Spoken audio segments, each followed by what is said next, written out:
Hey everyone, it's Cece with When Green Pea. I've had a lot of people say to me, I just can't seem to keep my plants alive. And others say they would love more greenery in their home, but just aren't sure how to get started. If that sounds like you, then this plant care primer is the video for you to watch.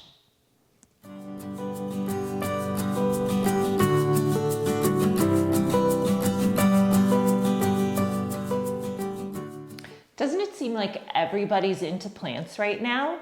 A quick scan through Instagram and it seems like they're all having a lot of success as well. There's a lot of information out there and it can be really overwhelming. I'm going to break it down for you today and give you some tips that will help you keep your plants alive and make your plant parenting an enjoyable activity. Let's start with plant selection. If you already have a plant, then what you absolutely must do is do some research on the particular plant that you have. Learn what variety it is, learn where it comes from. That's going to give you information about the best care practices for that plant. We'll talk about specifics in a moment. If you don't yet have a plant, then you have the opportunity to choose the right plant for you, for the environment that you're able to provide the plant, and also the amount of care you want to give it. And that will all be a lot clearer as we go through the video. For the purpose of our video today, I'm going to break plants down into three basic categories.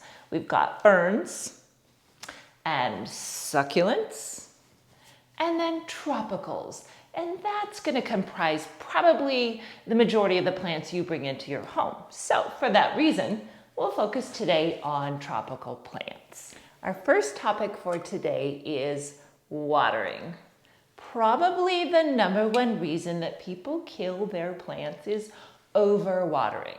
Now, I've done videos on how to know when your plant needs watered and how to properly water a variety of different plants, and those are referenced here. But for the most part, most tropical plants want to dry out somewhat in between watering. So how do you know when to water them? You're going to use the finger test. That's the easiest test. Just poke your finger into the soil and you want about up to between the first and second knuckle of that soil to feel dry to touch. And then you're going to water your plant thoroughly, watering it enough that water comes out the drainage hole or the bottom of the pot. You caught that key word, right?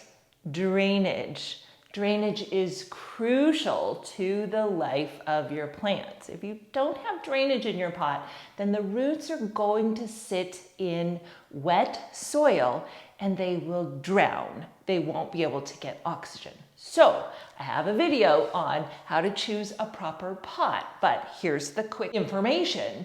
You want a pot that has drainage holes on the bottom, and if you have a beautiful pot you want to use, then what you do is leave your plant in the nursery pot and just place it in your pot that doesn't have drainage. Problem solved. The next topic is light. Most tropical plants prefer moderate to bright indirect light. What in the world does that mean? That means that very few of your tropical plants can handle direct afternoon sun hitting them for more than a couple of hours. So you have to get to know your space. Walk around your home. Begin to identify what direction each of the windows face. For instance, east-facing windows are where the sun comes up. Plants really like that kind of light. That's morning light. It's less intense, and a lot of plants tend to thrive in that amount of light. Now, west-facing light, on the other hand, is where the sun goes down. That can also be really good light for your plants. Most of them don't want to be in direct beams of west-facing light. You're going to get the majority of light from your south-facing windows. That's because as the sun comes up into the sky and then descends in the west, we're getting sun all along the south-facing facing direction. So having plants along south-facing windows is a really ideal place for them to be.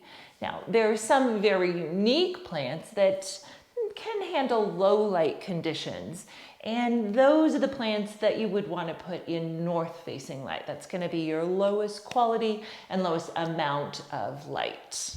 If you don't have the appropriate natural light that you need for your plants, then there are plenty of supplemental light systems that you can purchase and install. Now, you want to be sure that you're getting an actual grow light, which is a full spectrum bulb, but you can find a number of choices in pretty much every price point and every design aesthetic as well. I have been very lucky in my home to have a lot of natural light, so I really haven't had to use supplemental grow lights, so I can't give direct recommendations, but there are a lot out there. I will type in the caption a list of plants that like different light conditions, so you'll know which plants might prefer your east windows versus your south windows versus your north windows. The third topic that I want to address today is soil. For most purposes, a good bagged organic all-purpose potting soil is going to work really well. Now make sure that the soil that you purchase is designed for indoor plants. That's a really important issue. I have just filmed a video on some of the amendments that I mix into my potting soil, and I will have that posted this week on my Instagram, so watch for that. On the topic of soil, we also should probably touch on fertilizer. Fertilizer is really important for your plants. It's like a vitamin pill.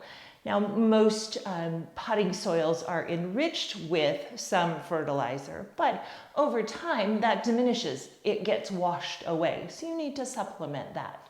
Now, my favorite that I am using right now is from Happy Houseplants, and I'll link this down in the comments as well. I really like this. It's a liquid formula and it's very diluted, so I just put a teeny amount in my watering every time I water through the growing season, and then I don't have to remember when I last fertilized, and it's well balanced, well made, and I highly recommend it.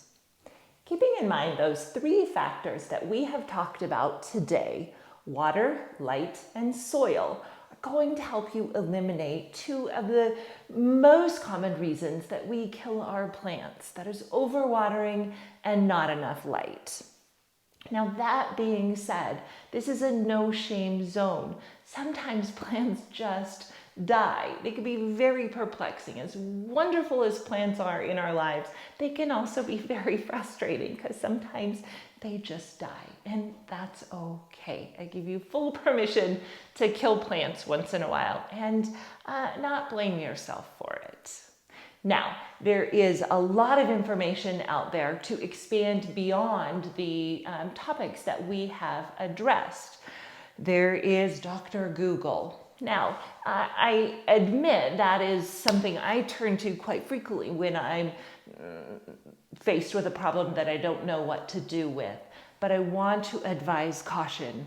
There is so much information out there. It can be really overwhelming and, quite frankly, really wrong. So you have to begin to trust your sources and find some resources that seem to be trustworthy, seem to be based on fact and experience, and not just copying and pasting from something someone else said. Another great resource that I have found are books. I have a collection of books that I refer to, and these are three of my very favorite. The New Plant Parent by Daryl Chang, Plant Parenting by Leslie Halleck, and finally, What's Wrong with My Plant? These are great resources, and I keep them on the shelf and am thumbing through them all the time. Okay, what about social media? Instagram, Facebook can be wonderful, but again, anybody can post anything and it doesn't have to be fact-based. So be careful, search out reliable resources and vet those sources out. Look at some of the answers to some of the questions that are posed to these people and see what they're saying. There are also some wonderful Facebook groups that I belong to, and I'll link those in the caption below as well. Of course, I would be remiss if I didn't say YouTube is a great source of information. Again, I will link some of my favorite follows down in the description. There you have it, my 3 main tips for keeping your plants alive.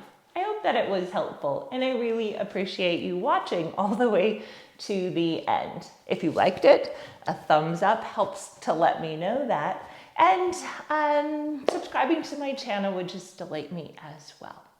So thank you for your attention, thank you for your support, and until next time, my plant friends, let's keep growing together a greener world.